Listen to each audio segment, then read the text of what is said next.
Yo, Yeah. what's up, everybody? Geektastic Cypher. How's everyone doing this week? We doing good. We doing good.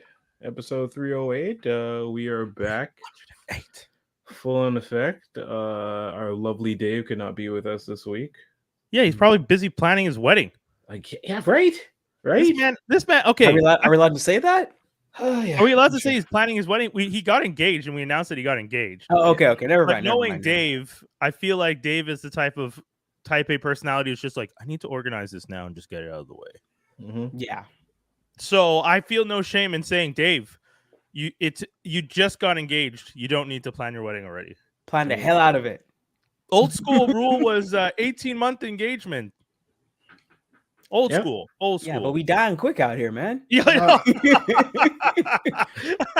Damn. If You had a perfect little pandemic that kind of hit. Yeah, that's made fair. It good for me. So, People tend to rush stuff now that they're like, oh, you know what? We had a pandemic and it got a little dark. Well, I mean, the pandemic kind of helped, break some people apart that didn't need to be together anymore. I wonder how many pandemic marriages there are now. That's you know how because the first year a lot of pandemic relationships ended. Yes. But then people started pandemic dating because they're like cuffing season ended early. Right. Right. And then it turned into we survived a pandemic together. Do you want to just trauma bond and put a ring on it? Hilarious. Shout outs to all the trauma bonding couples out there. You're allowed to do true. that. It's a thing, and we're not mad at you for it. Not at all. You do you. But to kind of cover for Dave and replace him, we brought our friend of the show and friend of mine. He is a writer, director, comedian, current host of Thank You for Stopping By podcast on Spotify and Apple. You can catch that every week. He might have made I don't know. He made a hood classic. I consider it a hood classic. It's up there with Bebe's Kids. He wrote and directed a hood classic of mine, which is Hoodwinked. Yes. And if you've seen this movie, you know so many jokes that are far beyond any child's brain and most adults. Yeah. So, and welcome to the show, Corey Edwards. Hey. Corey, yeah. I'm already giving you guys 2 thumbs up for that introduction. Dude. Wow. Thank you. People still remember Hoodwinked, and that blows my mind. Like people that were kids and now they're grown up and they're still talking about it. So I work for a company. We do the music for commercial spaces and stores, restaurants, and stuff like that. And one of the songs that I always wanted for coffee shops and stuff is "Red Is Blue." Yeah, because I thought it was a perfect red is perfect coffee shop relax, melancholy but also really nice song. And it was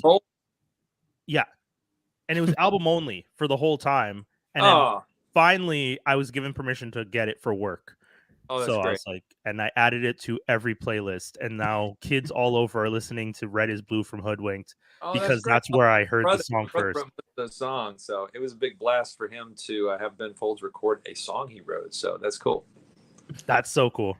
That is so cool. Awesome. Well, I'm glad to you guys talk about all the stuff I love to talk about. So yes, but to get right into that. Before we get into it, what have you been up to? I mean, other than Hoodwinked, obviously. What have I been up to? There's that dry bar special, I believe. That I appreciate you giving a shout out to that. I've been trying to get for people that don't know dry bar comedy. It's kind of a Netflix of clean comedy. So if you've got kids in the house and you're it's hard sometimes to find comedy that doesn't have a lot of bad stuff for them. And, it's been kind of a funnel, kind of a gathering place for a lot of clean comics, but the whole platform looks like Netflix. There's a poster for every comedian's special. And so you can kind of scroll through all these little movie posters of all these different comics. And they really do a great job of I help, you pick your title of your special and they kind of give you your own kind of art direction and graphics for your poster. And so you can find me on there at drybarcomedy.com. The title I came up with is Munchkin Cops. So you can watch it and find out what that's all about. So it's a half-hour comedy, and I shot it several months ago, and it just came out this month, and so I'm very excited about it. Nice. It turned out good. That's awesome. Yeah, that's really good. The big thing that I've been working that came out. Everything else is I'm kind of just working on things and pitching pitching things, and I'm writing a couple of scripts, just kind of in the lab right now. Right. Otherwise, what's it like to? I mean, I've always loved the behind the scenes stuff for film, television, stuff like that. Yeah, and weirdly enough, it all started with an interest in late night, and then realizing that late night has a lot of like writers. Because when you're young, you watch late night, and you're just like, oh, it's just a guy who goes up, does a monologue, sits down. Then you, as you're older, you find out no, there's like a team of writers. And then I got super interested in the concept of like writing. I started following like writing for television podcasts and stuff like that. yeah. And they all describe such different environments, but one thing that everyone seems to settle on is the writer's room is such a fun space. So what's it like? Because I've never actually, now that I realize it, never gotten a chance to speak to someone who's sat in a writer's room working with people or. Yeah. Well, I mean, I've been in some, I don't know that I've been in a traditional writer's room. I've been full of people like will hash out story. Like right. You know what? I could talk about this. There is an animated series that's coming out in a very unconventional way, but that was the writer's room that I was a part of. But it was the first season is 6 episodes, and the next season is going to be 7. We're working on season 2, and that was a writer's room environment. It's called the Wing Feather Saga. Cool. So it's a series of 4 fantasy books that is kind of, I guess I'll say it's crowdfunded, but it's Angel Studios. And it's going to be a real interesting animated look. It kind of looks, it's 3D computer animation, but it's all kind of looks like brush strokes and paint. Oh, cool. Stuff come to life. But it's kind of like a Lord of the Rings ish fantasy. What? Like fantasy? Yeah. Okay. And it's 3 kids who find out there's more to them than they thought, and they're kind of chosen to do this great thing and go on this big journey. And kind of like Harry Potter, it starts kind of small in a small town. It's in its own little world that this writer has created, and then it gets bigger and bigger and bigger. So I've written 3 episodes of the second season, but on the first season, to answer your original question, I was part of a story group where we spent a whole week in this house in Nashville. Even though the books existed, books are different than, of course, just chopping that up into like these half-hour cliffhanger episodes. Right. And so we kind of worked out, and the author lives there. It was kind of a house that he's created for writers. It's kind of a writer's lab. Cool. But it was a room full of people that we would kind of argue over stuff. But I think to your original question, you're always arguing over the best for the show. So you're not arguing with each other. You're all like kind of looking at this one thing going, but how's that going to work? Because that's got to be better than that. And that action scene needs to come earlier. And we actually had the author there, Andrew Peterson, who we would pitch to him, and he'd sit in, and he was the most chill guy. You think if you wrote a bunch of books over 4 or 5 years that you would hold real tightly to the plot, but he was just like, yeah, it's okay. You can lose that character. I never really liked him anyway. Yeah, because that must be a very like, I imagine he's sitting there, you're kind of unraveling the tapestry that he's made and then like restitching it differently, and it's just like, yeah, go ahead. Yeah.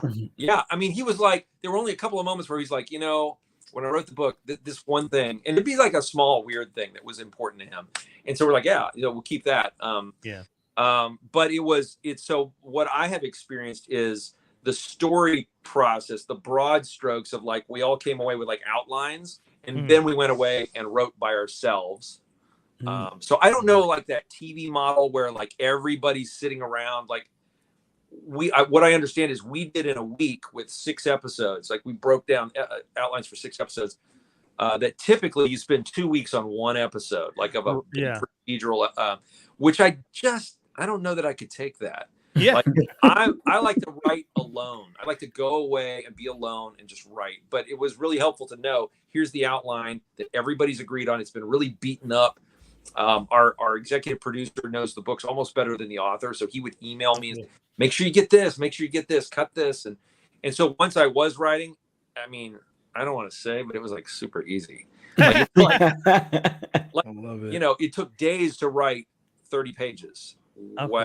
We spent a whole week kind of deciding on, arguing over what's going to happen. So I feel like that's for any writer out there that's listening, though, if anything, you've given the idea that like a really good outline can really help the process of like writing a piece much quicker as opposed to you know, that's why sometimes when I hear about shows having Bibles, I'm like, oh yeah, that makes sense that someone comes up with a development and a structure before you're like, here's the world, start to build from what I've presented to you. And Yes, you know, I'm on my own screenplays. I will really work like for weeks on an outline, and then I can very quickly write the screenplay. Even though it's 100 pages, it just flies by because every day you sit down, you just look at this one piece of the outline. Yeah. These 4 bullet points. You're like, oh, today I'm going to write 2 or 3 pages that take care of these bullet points. And so you're not really thinking about the whole script. You're not getting overwhelmed by it. You're just like following your laundry list for the day. That's great. Man, yeah, yo, that's a way to break it down. Yeah. To anyone who's listening and is looking for advice on writing, that all sounds fantastic. Because there you go. Because I definitely hear people talk about the writing process sometimes as this overbearing thing, and a lot of the little notes that I hear here and there, like this has been one of the best ones where it's just like work an outline, have a world, focus on the bullet point, and I guess if anything, also take the time to step away if you really just don't feel the inspiration, or do you move on to the next bullet point sometimes? Yeah, I think that's a good question. I'm not one of those writers that has to like sit under a tree and get inspired. Like I've been trained now to write on command, so it doesn't matter how you feel on a day. You just start writing the crappiest version of that scene. I mean, you start hitting the keys, and if you start hitting the keys, even if it's the bad version, you just start writing. It just kind of like oils the machine up, you know? Yeah. And you just start, and then you kind of go back and the next day, you're always kind of rewriting the previous day. Like, oh yeah, I could tweak that. I can tweak that. And I've just found that just even mechanically making yourself write, I don't really believe in writer's block. I just feel like just write the bad version. I've literally written like action scene goes here. Clever. Like just get something down. Yeah. But most days something is going to go on the page, and it good or bad, and you're just rewriting yourself anyway. But going in with a plan, that's not to say that if you have an outline that in the middle of the script you discover things anyway. And that's the same with TV. You know, you can kind of call your executive producer and say, hey, I know we said that we were going to do XYZ here, but I'm in the middle of the script and I just got like these 2 characters been talking to each other. And something will just happen. And so, you know, you leave room for discoveries. And that's even the little bit of live action production I've done. You militantly go in with a plan that's really rigid. You know that's the plan. Yeah. Then and then on the day when you're out shooting, you now can discover things with your actors, or the location is different, but at least you went in with a plan. So now you can subvert the plan, you know. Dude, thank you so much for that. Like I've never written anything. I have like really random ideas for stories, you know, here or there, and I write the characters and I write how they're related to each other, and I'm like, maybe I'll write something one day, and then sometimes I just really lose the inspiration because I'm like, I'm not gonna write anything as good as like, you know, Ta-Nehisi Coates or Rick Riordan. Like I'm like, like, you know, you start reading their stuff and you're just like, how did you write about this kid who's, and then, you know, you look at Rick Riordan's like the Percy Jackson series, and it's like this one, and then the son of this one, and then sheer volume. Man, oh my God. I can't believe it. I have a pilot written, but I'm gonna have to go back now. I would say like with that kind of stuff, don't feel too bad, because I mean there's a lot of garbage that's been written. So and they're making money off of that garbage. So that's fair. Just write anything. Just start writing. That's what I would say. Just start writing. Don't edit yourself too much. Just because the more you write, the more you learn how to write. It's just like what are you doing? Yeah, that sounds cool. Yeah, thank you. I you know what? I look forward to revisiting my Icarus story that I've been. You should do it. It's gonna be a weird one, kids, because you've listened to this podcast, so you know I have a weird mind. Imagine if I write a character. Oh boy, you should do it. Weird is good. Yeah, I don't even know what you're talking about, but I think weird is good. Awesome. That's so cool. So D23, huh? Yeah. Brian Lee. I didn't follow all of it. Okay. I got like the tidbits when people were like, "Oh, this was announced." So I may have missed quite a bit. Didn't quite catch the Indiana Jones portion. So if anybody could fill me in. I didn't see the okay, so I know some people will probably be upset if I say this, but I'm not. I was an Indiana Jones fan because everyone around me was an Indiana Jones fan when I was a kid, and the character is super cool, and I think Harrison does an amazing job with the character and the films, the action, the era, like it, those were like the movies of their time, so for those reasons I respect the movies, but I also don't think I necessarily need another Indiana Jones film. And I think that's one of the things that for me, like Lucasfilm, I'm so excited that you guys want to do new things, but the new thing is something you already own and you're bringing back. Use your other franchise. Why? Well, and then it's unfortunate, like they lost one of them, the children of Children of Bone, the young black author. Yeah, they had the rights to that. They even announced it, if I'm not mistaken, at the last event. Yeah. And then Lucasfilm is doing this, and it's going to be the first original IP for Lucasfilm, and then they lost it, and now it's over at Universal. And no. Yeah, I remember thinking that. I was like, guys, you let that slip through your fingers? That would have been so much fun for Lucasfilm/Disney. So. Just to go back to the Indiana Jones thing, I think the only thing I noticed was they got Harrison Ford to come out, and he was actually like excited. Like this man has just been just angry a lot of the time. Like, oh, I have to come back to do Han, but like he was actually like emotional, like talking about Indy or something like that. So I think if he's excited, I want to be excited too. Yeah. Right.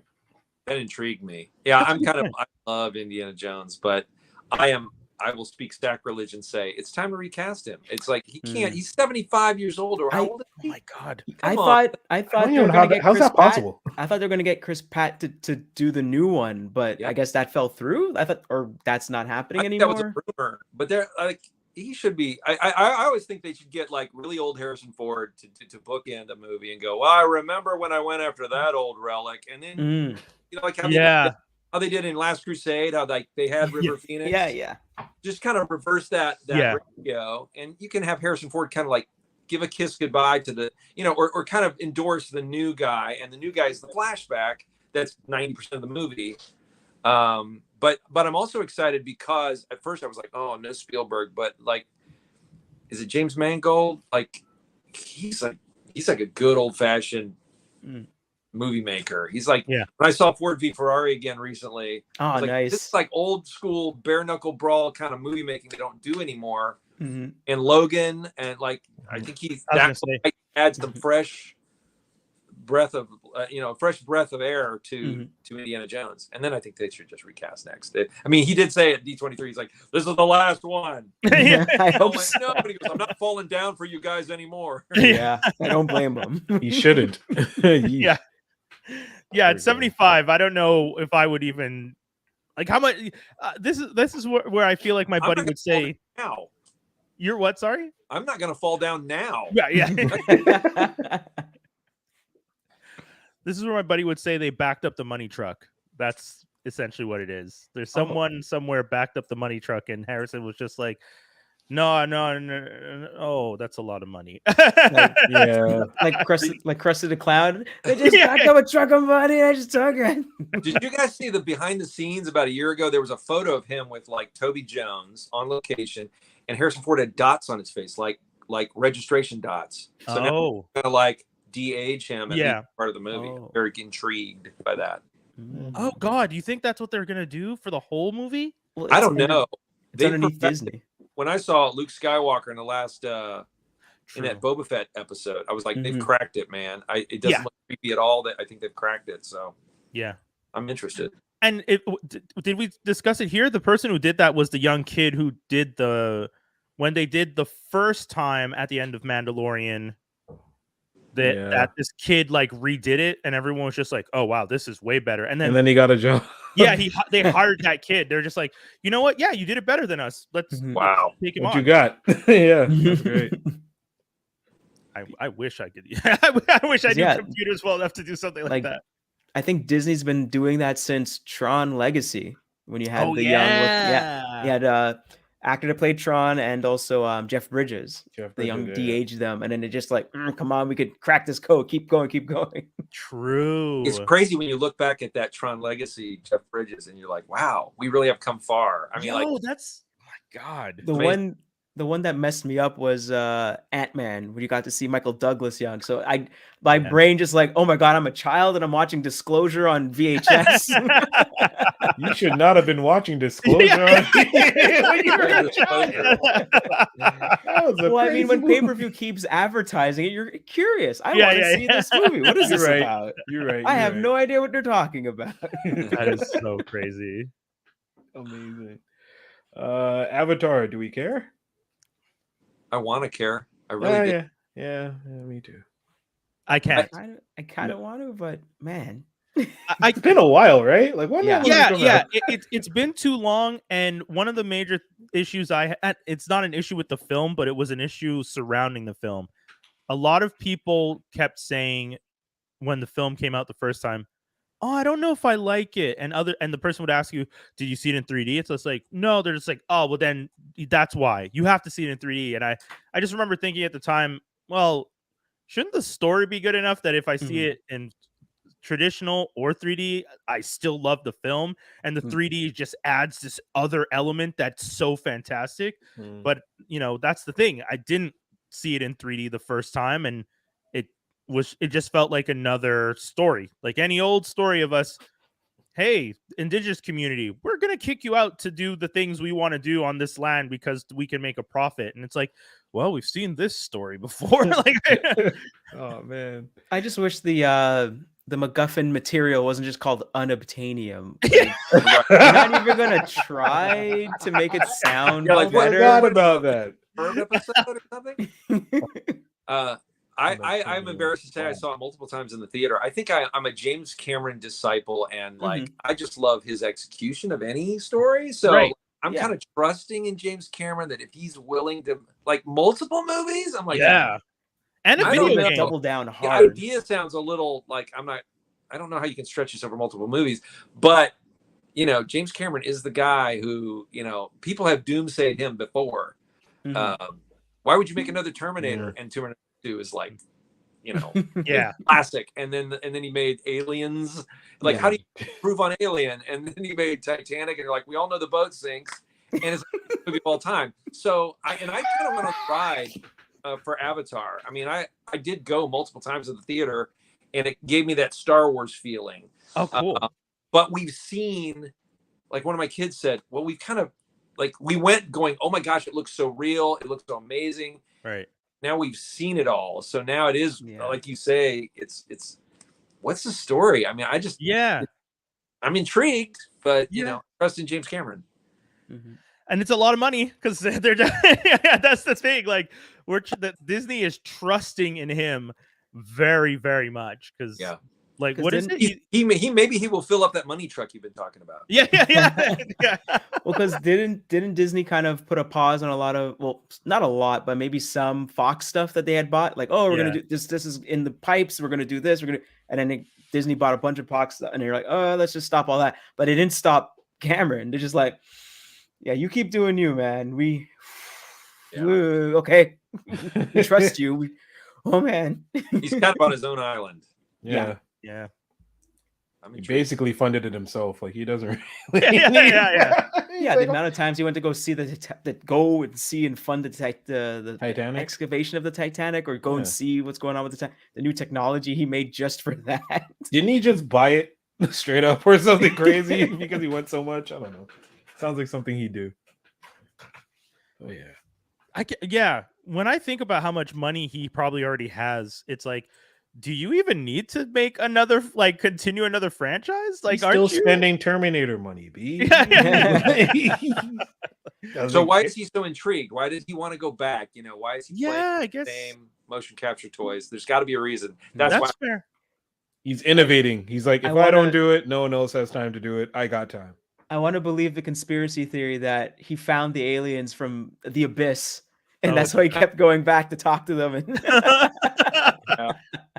Please don't be true. I'm not. Man, James Cameron's just been hiding aliens this whole time. That is a whole other conversation. We're all looking to space. They're actually in the sea the whole time.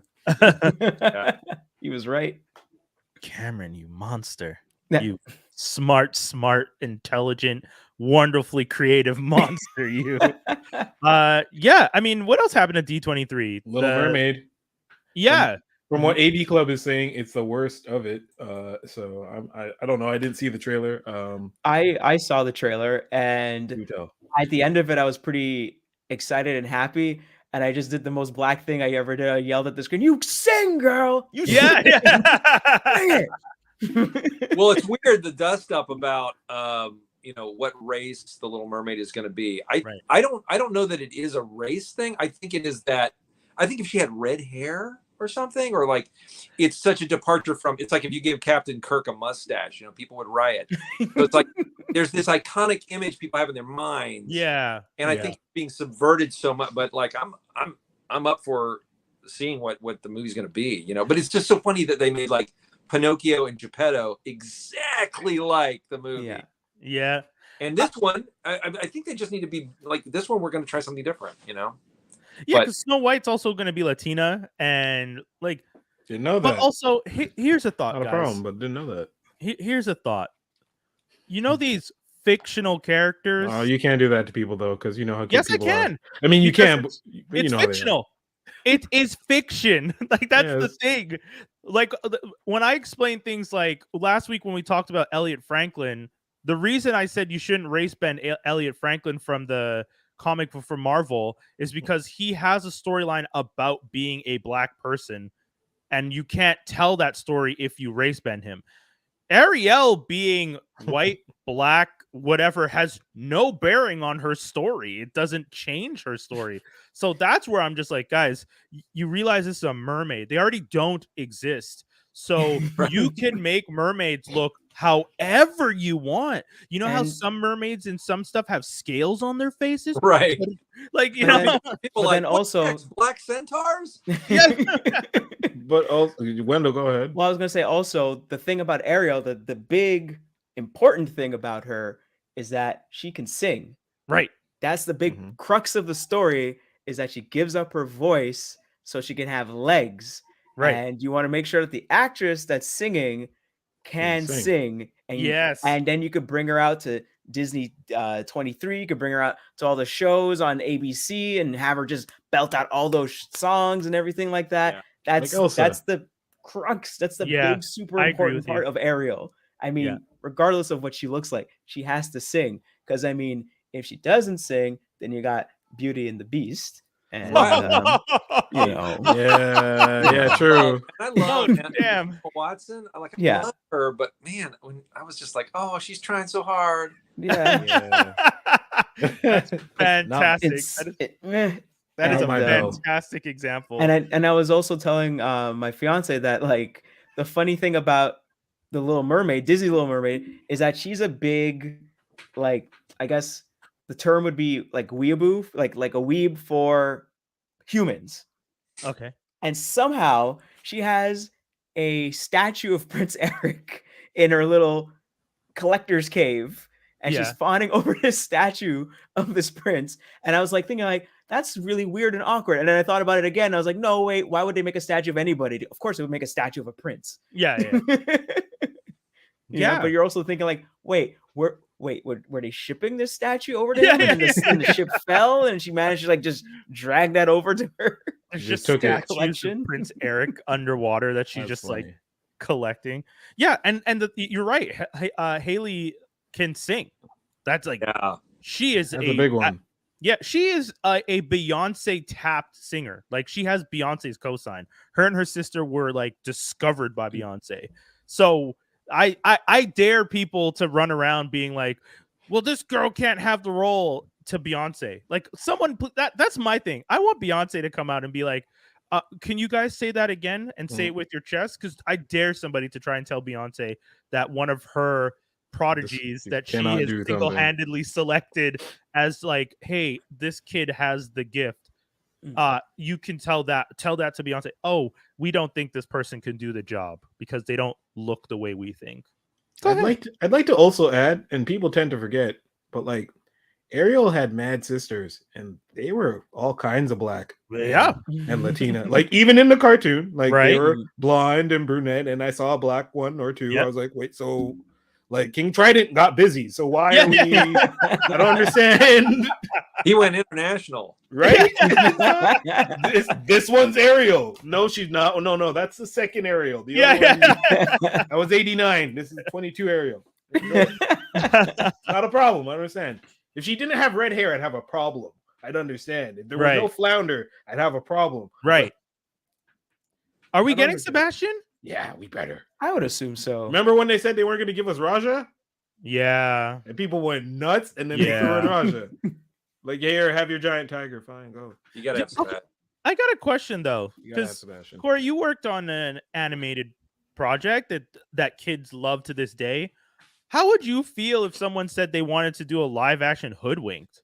Oh, that'd be a trip. Yeah. I think that went around Twitter once, and it was cool. everybody guessing who would be cast and stuff. Oh yeah.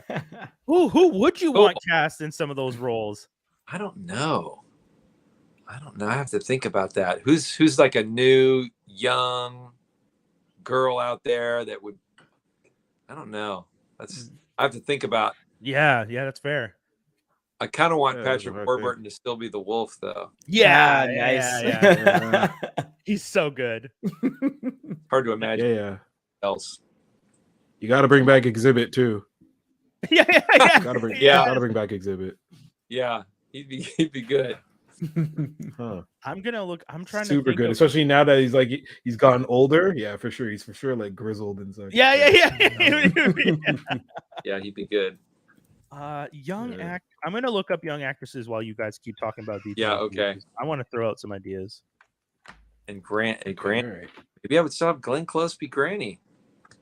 Oh, wow. Give her a beehive. She'd probably do it.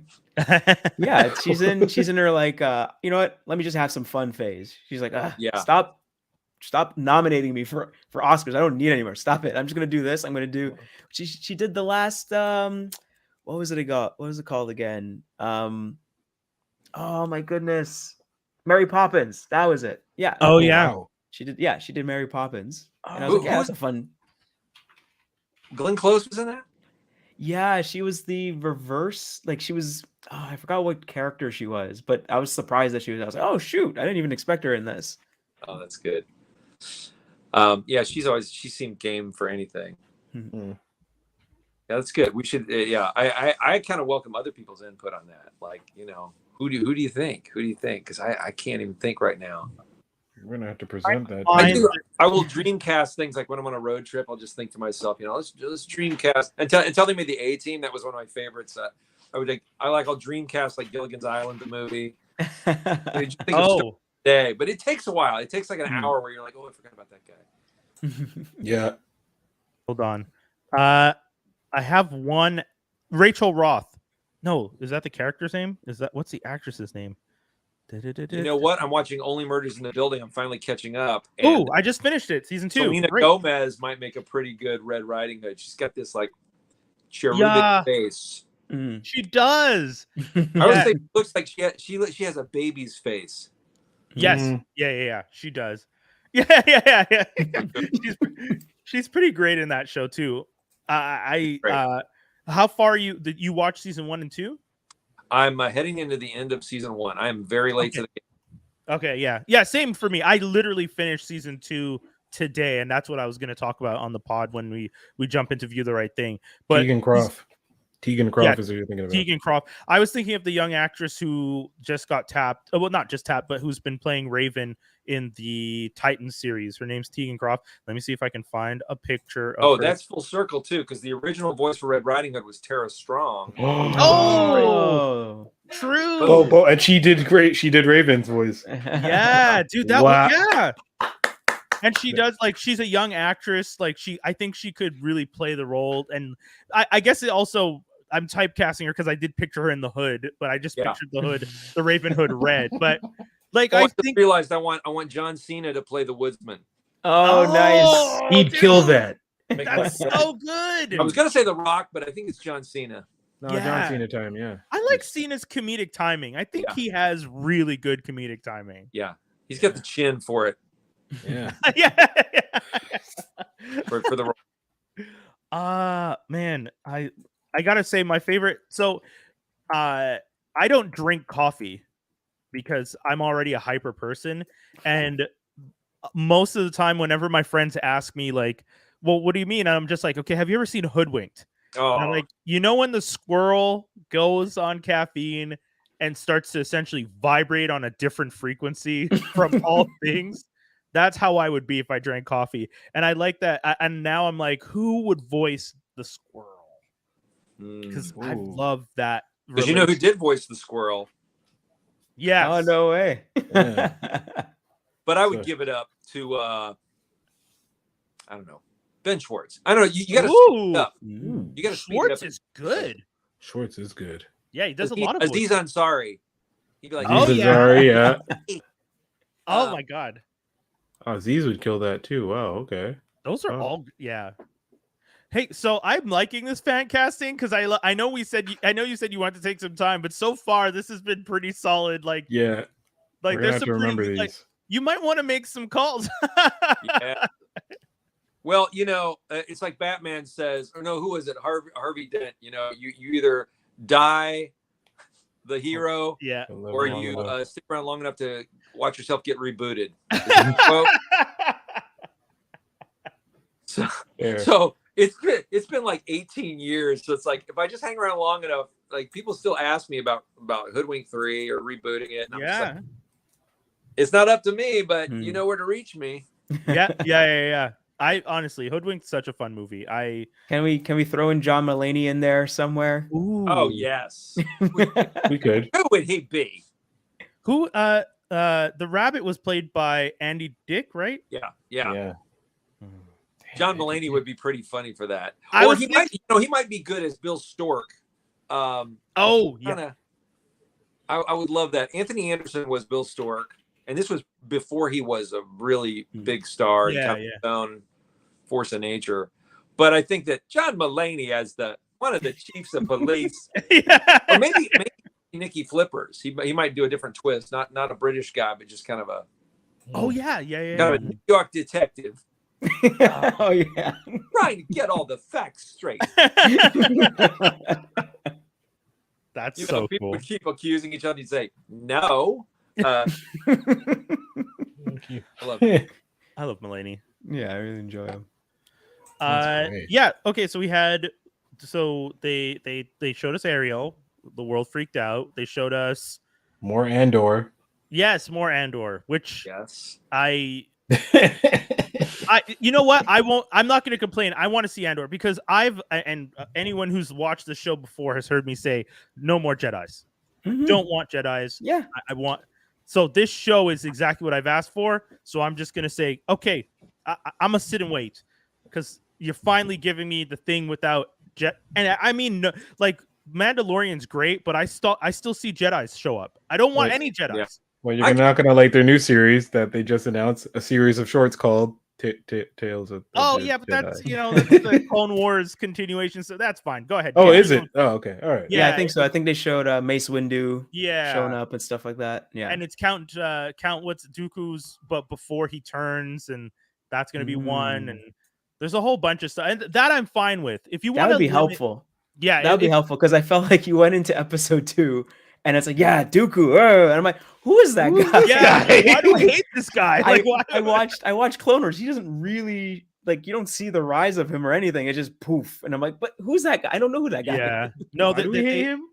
I even think the trailer showed a little too much because the trailer already shows him acting a little Dooku-esque and Mace Windu being like, "Homie, can you slow down? Like we've already beat these people. We don't need. Well, hey, and like, and then I would think that would make more sense to why Mace Windu was like, nah, Anakin's not one of us. No, we don't see you as a master. That would make more sense. He's like, I've seen this before. Exactly.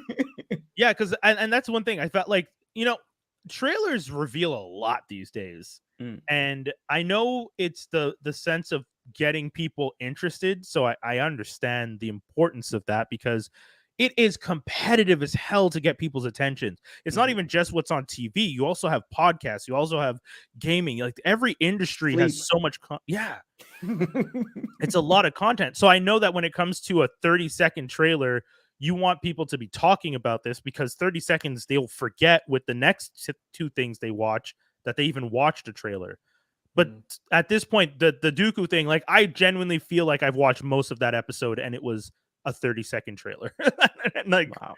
I got the sense of like his relationship with Windu, his relationship with how he started getting really aggressive. They show like a Yoda character that I don't know if it's Yoda. I think it is, but like them like already there's some sort of altercation. And it's just like, oh, this was a trailer. Like, I think the Yoda character was Yaddle. If I can get really, is that who it is? Shout out to Yaddle fans. The girl, the she Yoda. Dope. I hope so because I wasn't sure because it didn't look like Yoda. It's true. I'm becoming less and less interested in the animated Star Wars stuff. I don't know why. Oh, interesting. Like, I like the idea of the Bad Batch, but I just like, I don't know. I just couldn't get into it. I love Star Wars Rebels, but when you see live action Star Wars again, when you see that in those clips from Andor, I'm like, that's like Rogue One, the series. It feels, I hear what you mean about like less mystical Jedi, more bang bang shoot 'em up, roll shirt stuff. Give me space cowboys, less space samurais. No offense. So like the first half of A New Hope, you know, when they go and meet Han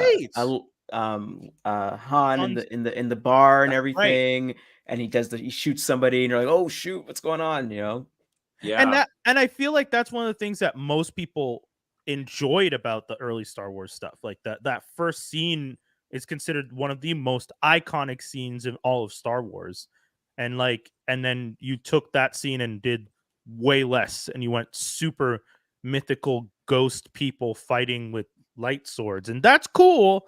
But and spaceships, all about the spaceships. Yeah. And blowing up a planet over and over again. We stop blowing up the planets, please. I mean, there must be something else we could blow up. No, there is not. Corey, I think your point was right. Rogue One, and definitely the sense of like this Andor felt more Rogue One than Solo, a Star Wars story, and that's a very important difference too. Yeah, I haven't seen any shots of K2SO, and I hear he's in it. The Imperial robot, and my kids are just like, where is he? Like really annoyed at no shots. And I think that Tony Gilroy, the showrunner or the writer, he's like, look, we can't have him at the beginning. This is the rise of rebellion. This is sneaking around, being very secretive. Right. The moment the big old robot. So I think he's going to be in it, but we gotta wait a long time until we see him. Yeah, that's Alan Tudyk, right? Whose voice? Yes. Yeah. Fantastic. I'm looking forward to him. Has anyone watched Resident Aliens? I feel like I watched a little bit of it. Okay. He got too creepy and it got a little too mean for me. Yeah. But I love him. I think he's a perfect. Yeah. He gets to be super weird in it as we go. You know. Insanely weird. And like I think something I always say to my friends is the interesting aspect of the show is everyone just thinks he's someone on the spectrum. They don't think he's an alien, and it's like this is a really weird way for you guys to handle this. Like, oh yeah, this guy's just on the spectrum. Like they don't say that, but they kind of just act like it, and they're just like, cool. Yeah. I love the premise. I might come back to it. I just something about he was just a little too mean. You're not wrong. He is very rude and mean and blunt. Like, but that's the whole thing of like his character doesn't know social etiquette on Earth, and he does a good job at it because Alan Tudyk is such a like when you think of him in Firefly, you're like you're such a kind soul in that show, and then to watch you be this blunt hammer of a human being. Yeah, he's a true chameleon. He really is. That's why I watch him. Even when he's in like stuff that's not great. I remember he was in one of the Transformers movies as like someone's helper, Hans or something, and he was still good. He was still good. He was just absurd, but you're just like, yes. I forgot about that. Yeah. Anthony Hopkins was in a Transformers movie. Yes. And he was having so much fun. He did not care. He was like, wee. Just to hear Anthony Hopkins talk about Transformers, it's like, where have we landed? Yeah. Oh my god. There was also Skeleton Crew, which is a That's new the one I series. was trying to think of the title. I cannot wait. Young kids who get lost in the crazy Star Wars universe. Oh, okay. Oh. Jude Law, he's never been in the Star Wars. It's Right. like Goonies adventure in Star Wars, and John Watts, man. Oh really? John Oh, Watts? that Okay, sounds I'm down. cool. I have seen nothing from it but one picture, and I'm like, I'm in. Yeah. Yeah. You know what Ahsoka. that sounds? Well, You go know on. what that sounds like? It sounds like whenever they had Star Wars books in the Scholastic paper, and it would always be like, Han and I think it was like twins. It was like Han and Leia's kid. Oh and yeah. They were like they had the adventures together. Yeah, the Technopath. Yeah. One of their kids was a Technopath who could like send stuff through. I listened to some of those audiobooks when I used to when I was younger. What were their names? Like Jason? Chase? No, it's No, it was Jason. They made a figure of one of the kids. It was okay. I'm gonna Extended universe. I don't know. Yeah, hold on. Han Solo kids. Been thrown out of canon. That's all I know. Yeah, it's they're legends now. Jaina. Legends universe. Jason and Jaina. Jaina. But there was a third one. Isn't there a younger one? Oh, that I don't know. Ah, damn. But it just sounds like kind of like that, like, just kids getting to scrambles in that universe. You're like, oh my goodness. Yeah, I'm kind of surprised it's taken this long to put kids in a Star Wars adventure because it's such a kid-like world, and I know that I don't know how much peril can you put kids in, but I'm excited. Yeah, true. Quite excited. I mean, some of these 80s movies put kids in legit you're going to die peril. So I mean, I'm down for whatever because I feel like we can handle it again. There was nothing wrong. I watched all those movies in the 80s and one, never thought to try the crazy things they did, at least not to the extent where I would actually hurt myself. And two, they were just fun to watch and imagine myself in some of those cool adventures. Like, not that I ever want to hang from a Ferris wheel, but hanging from a Ferris wheel and trying to fight off, like your friends are fighting someone and you're just like, whoa, that looks crazy. Like, Here's a fun fact. I just looked up this one movie where I always saw the poster and I never wanted to see it. It's called Something Wicked This Way Comes. Oh yeah. It was released in 1983 and weirdly produced by Walt Disney. It's a horror fantasy movie. It really dark, scary. Kind of PG phase where they were still okay. Pre-Touchstone Pictures. It's like they made the Black Hole, and they made Something Wicked This Way Comes, and it's like, what is happening to Disney? Yeah, that's nuts. So yeah, our kids can handle Star Wars. Stop protecting the kids. Yeah. Let them have their wild 80s movies. There's no need. They showed more Ahsoka stuff, and they announced who Ezra was going to be played by, which was Iman Isfandi. I totally ruined that name. I'm sorry. He'll be playing Ezra Bridger. So hooray! We'll be getting some closure. It's not the kid from it's not the kid from Aladdin like a lot of people were hoping. It's crazy to see the animated characters now coming into the flesh. Yeah. That's cool. I never thought that happened. It's true, right? Rebels is a fun show, but I didn't expect them to, because like the way it ends, we hoped for more. Especially the way it ended, specifically where you kind of get the sense like, oh, there's definitely going to be adventures. I just didn't think we were going to see those adventures in live action. Yeah. But I mean, that works out for you, Corey, because like you were saying, you're kind of hoping to see more live action. So it's kind of fun to have the Disney be like, and Lucasfilm be like, well, you know what? We did these a couple years ago, so some of the people that watch it might have watched it as kids, but now they're old enough, and then the adults who are watching it because they just love Star Wars stuff are willing to transition to the live action. So let's just do all of it live action again. Yeah, and I feel like as much as when Disney took over and they said, here's what's canon, and they said, okay, the animated shows, these shows are canon, but they felt like separate worlds. And now that we're seeing, like, we're going to see it live action Ezra and all these other characters, it really kind of locks everything. Yeah. That's interesting. That's a great strategy. Live action Ahsoka, it just kind of, it really blows my mind. It's like she's kind of gone through this veil, and now it really has locked the universes together. Yeah. Especially since the character didn't exist before, so there's a lot of sense of like, well, you guys have to figure out a way to make it make sense that this gray kind of Jedi, quote unquote, or like gray existed this whole time and didn't do anything. And it's like, okay, let's do that. We're gonna explain it, and it's again a fun puzzle to watch Disney and Lucasfilm figure out how to do it without again unraveling everything and upsetting everyone. Like the spaces are getting tighter and tighter in this time. Yes, New so content. tight. I really want Ryan Johnson to do his trilogy where he was like, it's going to be way in the future. It's going to be brand new characters. And like, break free, you know? Yeah. I look forward to that. I look forward to that stuff. Or even just, I'm still down for something that's super old. So old that it doesn't even affect pre everything. Yeah, like the Old Republic stuff, all those like they have a lot of that lore kind of like established but not fleshed out in full detail. And it's like, guys, you have those blueprints and you've built up this stuff here, so you can like, this is point A and that's point Z.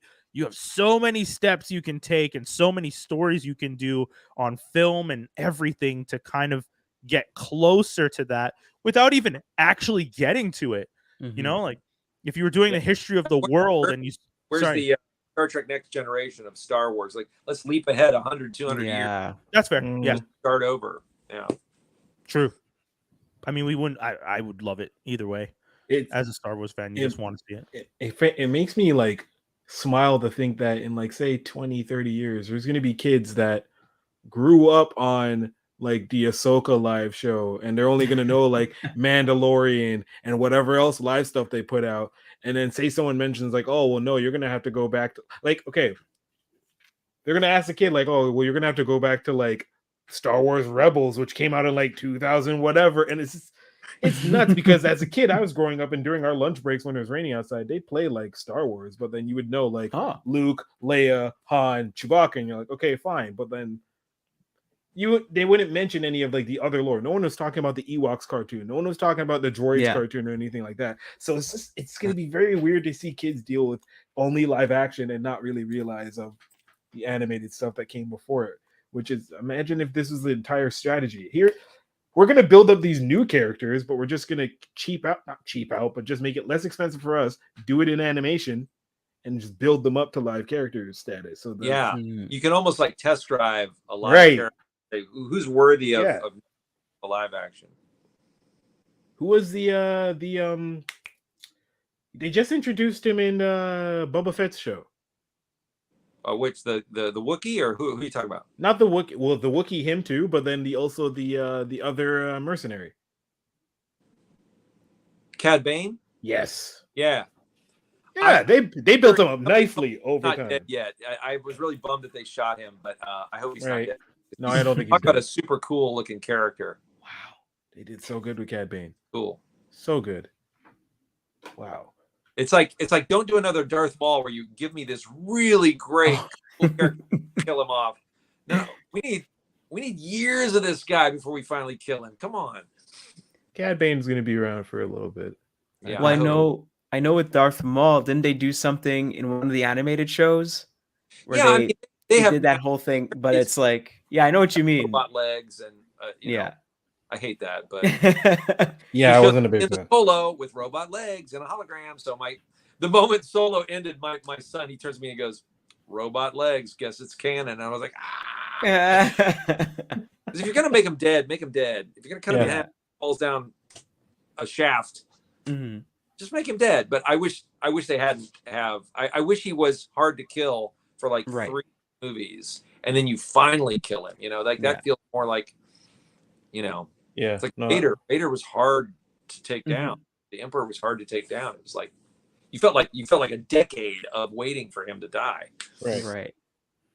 I do agree because I remember, like I told the guys this before, when I went to go see, I saw episode 1 twice. So once here in Montreal and then once in Trinidad. So in Trinidad they have it like it's just everyone's cheering in the crowd and everything. So when Darth Maul came out and the first lightsaber battle happens, everyone's going crazy. And when they have the big duel of fates and he pulls out the first one, everyone's like, oh, and he pulls out the second one. Everyone's losing their minds the first time there. They're like, oh my God. And they knew it was really on. And then, you know, Qui-Gon gets killed. They're like, no. And everyone's like getting super pissed. And you're seeing like, what was it?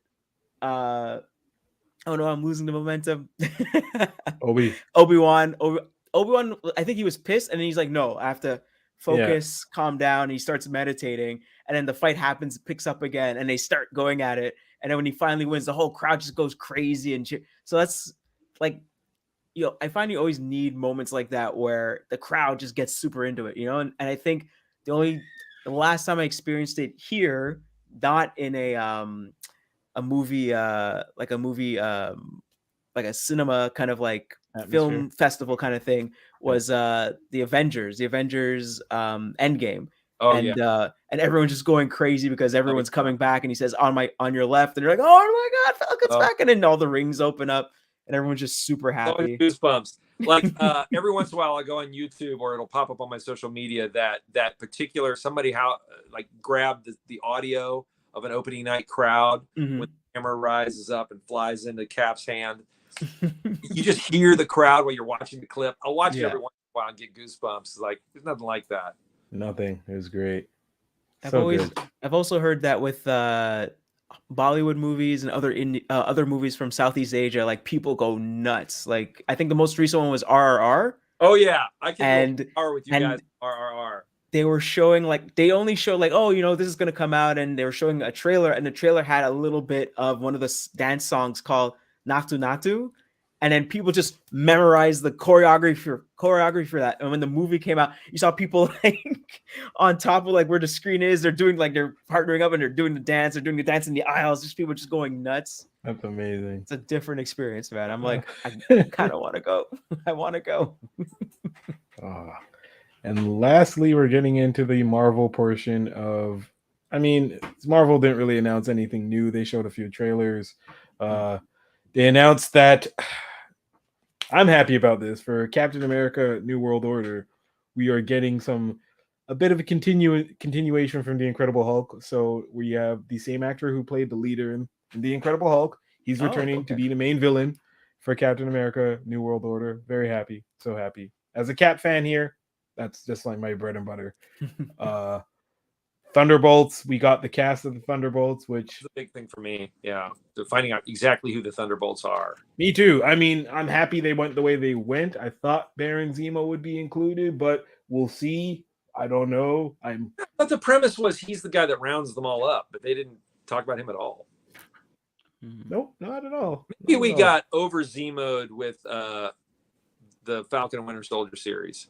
We got a lot of Zemo. We did. Kind of goofy in it. He's dancing in the dance club. With them, and that's true. It took away his seriousness, so it kind of softened the edges to him. Yeah, you can't really throw him into an anti-hero team when he's dancing in a club like this now. But I thought Thunderbolts might be a lot of characters that were brand new, pulled from comics and stuff that were villains that the fans knew. But it was cool that every single one of those people we have been introduced to. We can thread through the other. And I thought wow, that's great. We get Ghost. We get is it called Mimic? What do they call that? Metal faced. Oh, Taskmaster.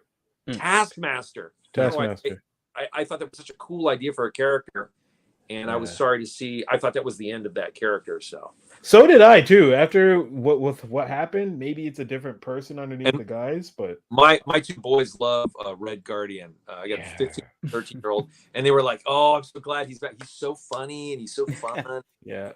Red Guardian's for sure comedic relief. He's nice, and Yelena. There's something about Florence Pugh's just that she's a little bit funny, but a little bit badass, and I was afraid when she came in the Hawkeye series. I was like, oh, I hope is that all they're gonna do with her? They saved her for this, but now I want a feature film with her, just No, she's gonna let loose. She'll be around for a while. U.S. Agent. I'm kind of happy he's back for at least this. Bucky, hey, we're doing something with Bucky. Good. This is good. Yeah. This is good for Mr. Bucky Barnes. I'm happy for that. I don't think you'll have a problem. The movie seems like it'll be good, and I feel like they're going to introduce more characters. I think this is just the gist of it, but Abomination's going to be in there somewhere, and someone else. It'll be fine. Yeah. I'm not worried about that film at all. Loki's Werewolf by Night. Can we talk about Werewolf by Night? Oh, that looks creepy. That looks. I'm confused by this in the sense of I was looking at it. I didn't know if it was based on a comic book or anything, or if it's literally based on the werewolf game that you play with your friends and you're trying to guess who, that's what I thought where they were going with it. And I was like, is that what it is? No, it's like a choose your own adventure kind of show or it's something. Based on the character Werewolf by Night, who's like a Marvel like anti-hero hero, I'm not sure. But he kind of lies more in like the kind of horror realm and like sci-fi fantasy. Him, Man-Thing, who they also showed in the trailer. But I feel like this is gonna have a lot to do with like the TVA and like those the time police that were in Loki. Like you see a lot of them running around and trying to like apprehend the werewolf and Man-Thing. So I'm Elsa Bloodstone's in it, and I feel like from the premise of the trailer, it seems like a lot of different like monster hunters are gathered for this evening, and essentially whoever they kind of win the chance to either take on the werewolf or try to subdue him. And Elsa Bloodstone's featured in it, and I'm all kinds of happy. That's so no Blade. Much darker than any Marvel thing, even the Doctor Strange stuff. Truly horror, edged. And my big thing was, didn't I hear that Michael Giacchino is directing? I believe so. I'll have to Google that. As a composer, I'm like, well, that's an interesting change. But that intrigued me. Like, what is it about this project that made him finally want to do that? I don't know. Yeah. And I guess it's going to be in black and white, right? From what I saw, it was just straight black and white. And I'm like, oh, okay. Here we go. Bold move. Very bold move. Yes, Michael Giacchino is directing it, and it's going to be written by Peter Cameron and Heather Quinn. Yeah, starring Gail Garcia Bernal. It's going to be a special dropping October 7th. It's going to be good. You were saying that there was other amazing soundtrack too. Oh. You were saying that there's other monster hunters in it, but no Blade? No Blade. I feel like I don't know what time this is set in. Like they don't indicate that at all. And all right, because I'm seeing the TVA, I'm just like, who knows? Yeah, who knows when this is taking place? That's true. It's in a dimension with absence of color, so everything's in black and white. Oh yeah, I like when they said that in the Marvel had like mini interviews, and Michael was just like, "By the way, it's in black and white. Nothing's wrong with your TVs." And I was like, okay, thanks. Well, it's crazy that they have to do stuff like that. Remember when there's that silence in that Star Wars film and people thought it was the film? Yeah. The audio went.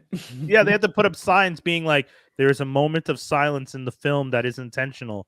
Do not worry. And I was like, I remember seeing that sign and being like, well, thanks for ruining. I don't know when that comes, but I kind of just wanted things to happen. Don't tell me. You guys already talked about Thunderbolts, eh? We talked about it briefly, but we talked about you mentioned Abomination's definitely going to be there. Yeah. Okay. Yeah. Like, Abomination has to be there. That doesn't make any sense. Like if he's not there, I'll be like, what are we doing? He's for sure going to be in there. They're just not letting you know because we don't know the ending of She-Hulk yet. So right. I agree. I think that's one of the reasons. Just be like, Abomination's there. I think one of the things I wish we got that was shown in the Incredible Hulk movie was when Blonsky was fighting Hulk.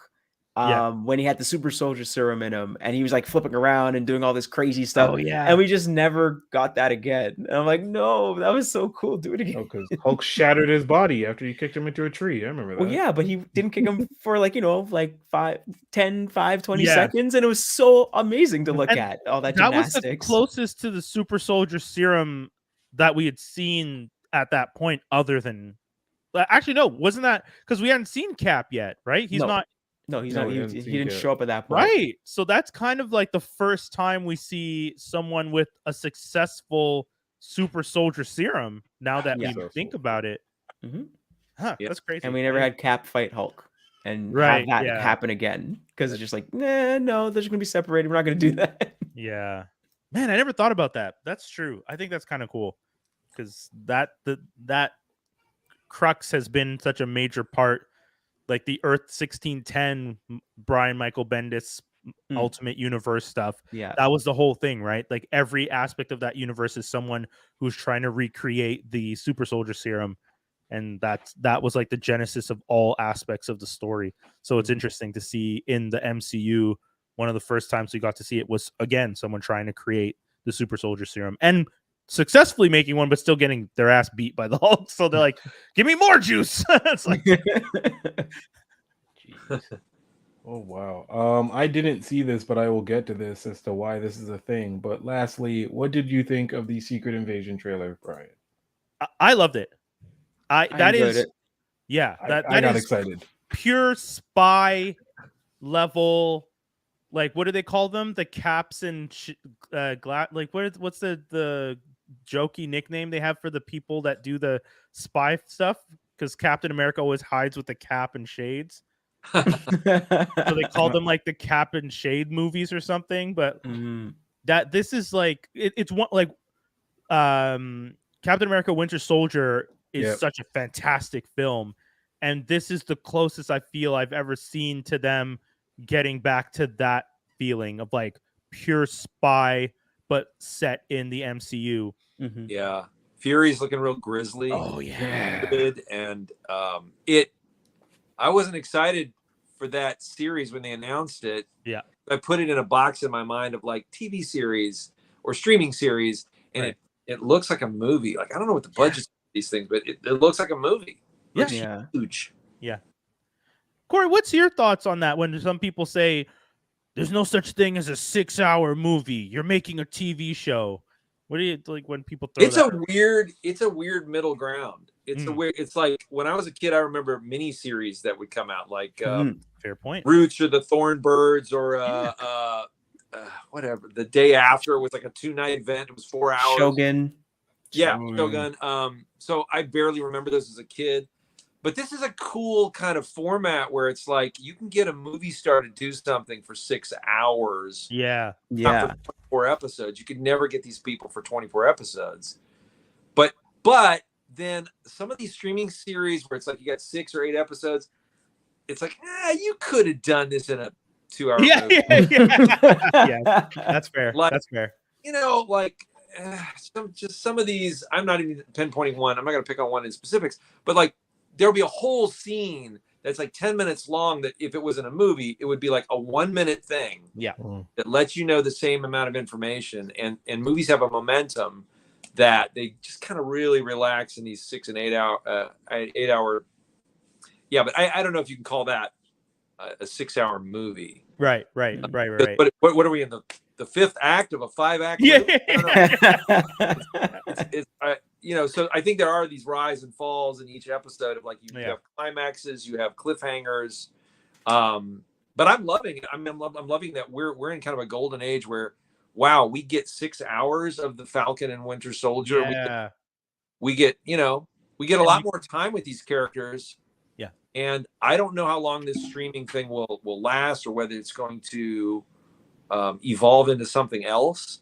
Because we're seeing some of these, like Paramount Plus is like just burning money. Warner Brothers is doing crazy stuff. They're dumping stuff left and right. So I think we might be at the end of like an era really soon of like I just thought, well, this is the future. Everybody's got a streaming service.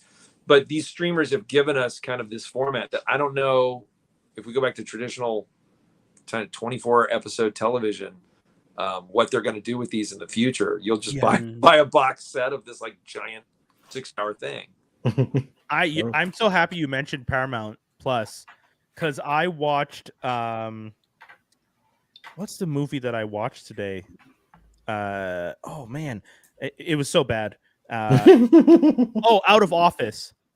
This comedy from Paramount Plus, Out of Office. Ken Jeong, Leslie Jones, Jason Alexander, Terry O'Terry, Jay Farrow.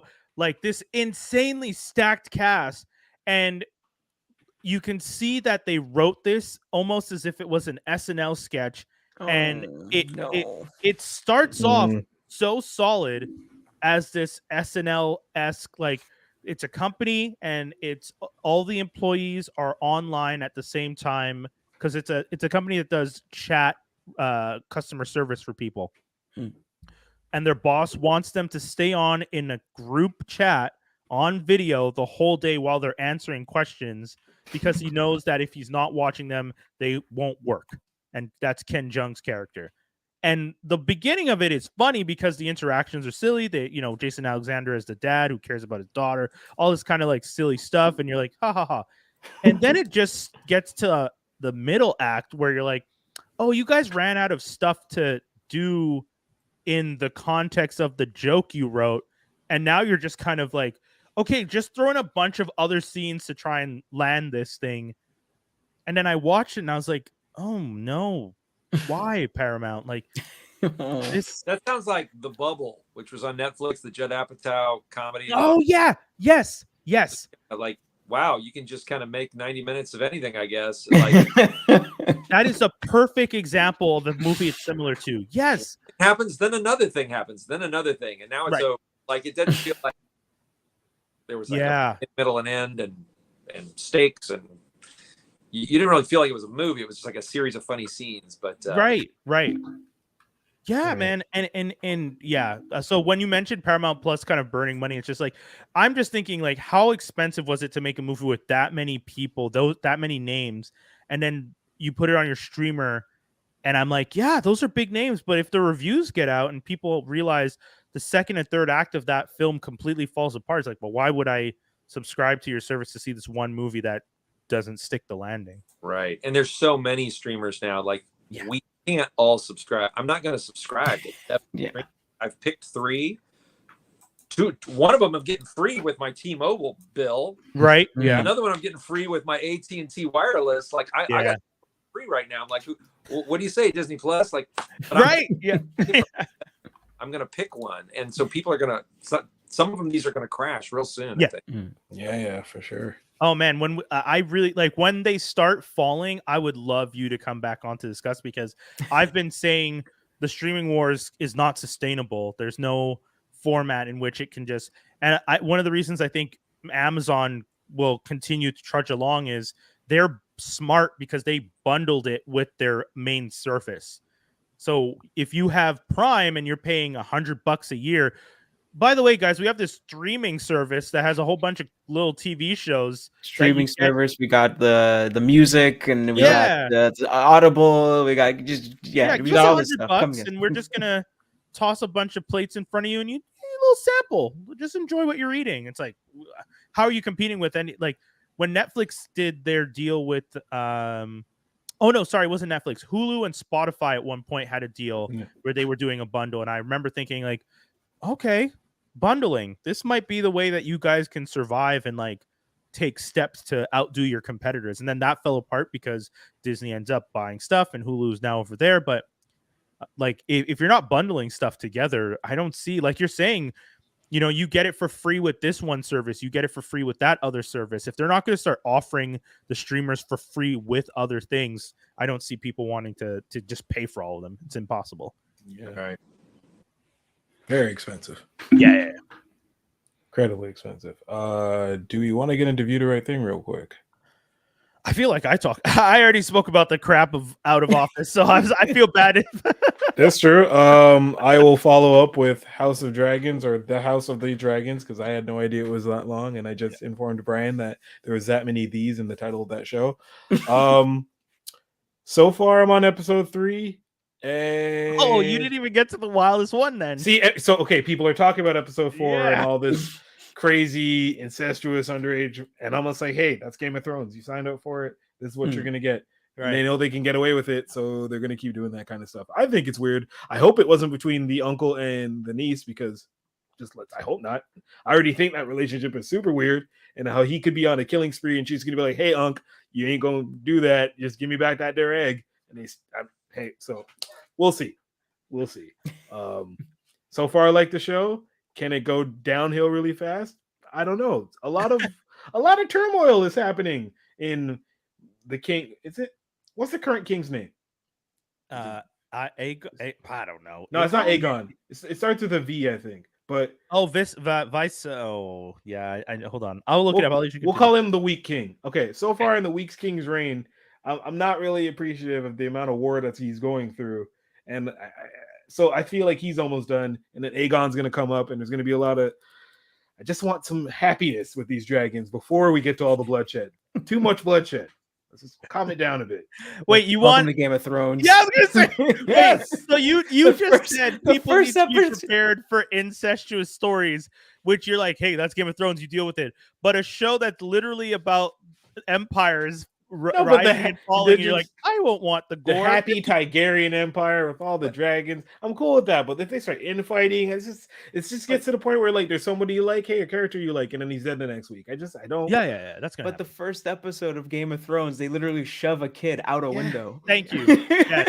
They also take care of 9, direwolf pups, and then you see those wolves grow. That's the kind of relationship. Did not survive, but yeah, not all of them survive. I mean, some of them survive. Is it the first that's what I mean. Not survive because nature's harsh that way. Yeah. So the first episode, yes, you got 9 pups, but the episode literally ends with incestuous sex and a kid tossed out a window. Skinny, I feel like they tried to set the tone pretty early on. Like, here's some cuteness for a minute. Like they were pretty much telling you, like, here's a little trick. Look at this. It's so cute. You like it. And then they ended it with like, no, this is what it's really going to be. No, they were like, oh yeah, this is HBO. Hold on a second. Some horrendous shit. Yeah. Not the same formula so far has been going on with House of Dragon. So far it's just been like, oh, well, we could either save the kid or and he's like, all right, save the kid. And they both go. So that's been so. I had to turn away from watching that scene though. For anyone for sure didn't watch it. Talking about. I wasn't watching a C-section live on TV. Yeah, like a medieval C-section, and like to anyone who watched that scene, if you could stomach it, you're way stronger than me because I was not going to survive watching a medieval C-section. That was intense. Yeah. A medieval C-section, and then for you to boys. Sorry. Yeah. But the boys, I feel like I'm prepared for it because when I watch that show, it's like, yeah, you guys are doing insane, ridiculous stuff. Like too far. I don't know. I love a lot of it, but The Boys goes too far, and it's going to go too far. Game of Thrones tries to outdo itself. Yeah. So The Boys out the gate is just like bam, and you might not get something as crazy. Whereas Game of Thrones is, I'll raise you Metalocalypse. Oh, never Metalocalypse. Cannot do that one. Yeah. Oh boy. And I mean, lastly, September 15th, so tomorrow. It's a sad realization, but the final season of Atlanta starts. And I'm gonna be sad, but we're getting 15 episodes, I think, or I don't know. Damn, really? It's that many? I think. Don't quote me on that. It could be just 10, but. We'll see where they go with the season because I thoroughly enjoyed season 3. So I did too. I think my only thing with the last season was I wish they had done the anthology episodes as one thing and did the season. Like I love the anthology could have been a whole other season. Yeah. Like I actually. Sorry, Corey. I want to get back to the characters. I want to know what's happening with them. Yeah. Like I would have been down for the anthology season to be like, hey, this is Atlanta anthologies, and then they just did like a separate season because everyone gets a spin-off. Why can't Atlanta? You want to take time off, Gambino? Sure, homie. Let them take your title, your IP, and make that money because they were really good episodes. That's true. Yeah. I feel like they tied it in with if you saw the ending and the end credit scene. So they tied in the anthology and that Ed got, what's his name? Earl, sorry. Yeah. Earn, yes, and then and then they kind of tied them together, so that's cool. If that continues, I'm happy. If it doesn't, I'm a little sad because it left you with this really creepy vibe. Like they zoomed in on that photo so much for you to realize this is he's related to Earn. But I also thought something's gonna happen. It's Atlanta. Something creepy always happens. There's always a horror undertone in Atlanta somewhere. Yeah. So I was just waiting for someone to just a demon face to show up, something, but nothing happened. So it says here that it's going to be 10 episodes 10 on IMDb. I can do 10. I can deal with 10. Yeah. Mm-hmm. And we're getting 2 episodes tomorrow. Okay. So if you guys are listening to this afterward, if the first episode tops 3 slaps, I'll be surprised. Yeah. Because 3 slaps was probably one of the biggest, not big, but for a show to come back after such a long hiatus, that was probably the wildest episode to begin with. Yeah. So, yeah. That's fair. That's fair. So Atlanta. I can't wait to see it. Yeah. Corey, I ask, what is your favorite show on television these days? I don't know what my favorite show is. I I know it's cruel to ask people who work in like film, so like because there's so many things that you're working on and you have your own ideas and then you watch stuff but I always wonder like, what are you watching? Right. Well, I'm giving Rings of Power a shot. I don't. Okay. I'm not like a hardcore Lord of the Rings fan. I'm an appreciator of it. Same. Yeah. So I'm like in halfway through the 3rd episode and I'm enjoying it. Okay. Yeah. Boy, Peter Jackson is somewhere going, "You're welcome." Yeah. But it looks like the movies. Like That's expensive and it looks beautiful and because have you been hearing some of the comments people have been making is like, oh, this doesn't feel like Lord of the Rings, and I'm like, I'm watching this and this feels exactly like Lord of the Rings to me. Am I missing something? Yeah, I'm just like, I'm enjoying it. And like I said, I'm way late to the game on Only Murders in the Building, but I'm almost to the end of the 1st season, and I understand all the hype now. Yeah. Right. It's not filling the Ted Lasso hole in my heart, but yes. So I'm waiting on Ted Lasso, I think, to be my favorite show again. Yeah. That last season looks like it's going to be cool. I don't know what else. Have you watched the show? I should have a cartoon show on the tip of my tongue. A recent one? I don't know. I don't really have one right now. Oh, okay. I look to my kids. And I'm looking forward to Cobra Kai. Cobra Kai is going. Oh yeah, yeah. Out, and I just haven't started it. But that thing is nuts. Yeah, the heart is gone. So I just want to see where they go. I like that they've kind of thrown the idea of like, you know what, we're gonna weave a story together, but we're gonna figure out ways to just have kids beat the crap out of each other, and like not even like little fights. You have children doing full-on high choreographed major fight scenes, like the one in the house where people were being thrown through. Like, dude, that was so impressive. To the riot in high school, yeah, like people being thrown over stairwells, and then you stop to think about it. This is all about karate. What are the stakes that one karate club will be better than another karate club? The stakes are so low, but I don't know. I'm just into it, the rock and roll and the eagle T-shirts they're putting on. Like it's kind of really embracing what it is. Yeah. So I'm into seeing where it goes. Yeah. And I mean, kudos to Netflix. That's one of the few times where picking up a show afterwards, like that was a YouTube original, which what a crazy thing to say, YouTube original, but shout out to Impulse. Good show if ever people need another one. RIP Impulse. Yeah. But yeah, YouTube originals, they were just like, hey, yeah, we're going to continue this Cobra Kai thing because people really seem to like those. I think what they had done one season or the other it was one season. Yeah, they had only done one season, right? Okay, and then every other season has been a Netflix original. Yeah, that's impressive. That was impressive. Right, and I'm still hanging on to She-Hulk. I think it's fun to have a funny Marvel series. Actual comedy too. People need to remember that. I'm in it. I'm ready to see where it goes. Daredevil's supposed to show up any moment now too, because last episode for sure. Last episode. You think only last? Because people said he's supposed to show up in 5 episodes. We're at okay, so that means he'd be from now until the end. Yeah, that's unlikely. You're right. Yeah, I don't think he shows up for that many episodes. That's fair. No, maybe 2. Maybe just the end credits of 1. Be like, see you in 2024 for Born Again. That was one of the things that they talked about at D23. The Born Again, and the whole cast came out, right? And they talked about Echo and what's the other one? Echo, Born Again. That's it, right? Those are 2 that are those 2 that are connected. Yep. Loki 2. Loki 2. Yeah. So much Marvel. I'm so excited. I don't see how people are saying, "Oh, the MCU's done." No. Yeah, it's not done. No. What they've done is that they just kind of weaned out like the casuals, and now all the guys, the fanboys, are just there like, "Okay, so what are you gonna do? Give it to us. Give it to us." Kree Squall War. Give me all the Kree Squall stuff. Give me all the. Oh my god! Everything. Give me it all. I'm excited. So excited. Oh wow. Do we have geek news and rumors? I don't think so. I think most of the stuff that we would have talked about is the stuff that was at D23. So that's kind of what this whole amazing conversation was, us reviewing all that awesome geek news. If there's anything special out there that we missed this week, I'm sure we'll get to it next week. But there's so much great stuff that came out just recently. And if you're a fan, a lot of trailers are out. New trailer for the Black Adam had another trailer, I think. Yes. And then Secret Invasion's trailer was there. The like sneak peeks at stuff.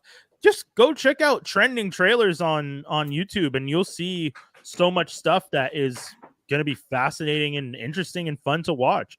And, you know, you heard Corey talk about his fan casting for the live action Hoodwinked. Keep an eye out for that, folks. We're going to keep our fingers crossed because we want it.